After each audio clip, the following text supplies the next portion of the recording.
जय छठी मैया, जय जय मैया।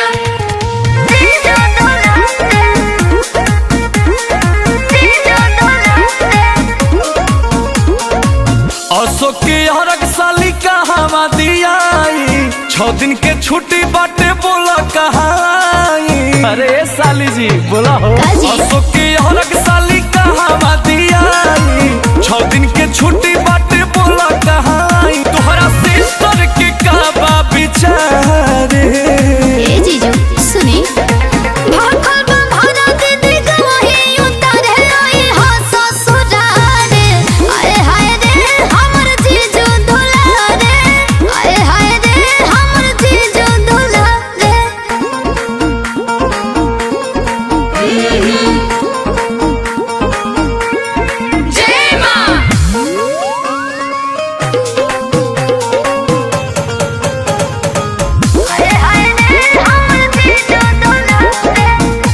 अखिए पनाचे सजो तोहरा गाँव के घाट हो।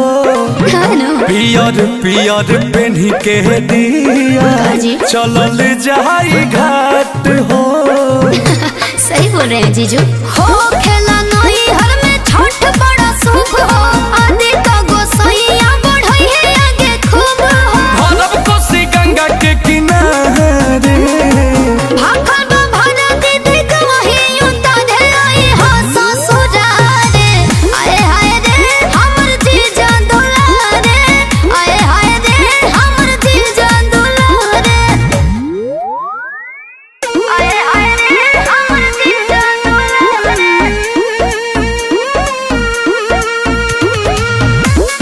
जय जय मैया, जय छठी मैया। करतानी कोशिश टिकट ले ली आज के।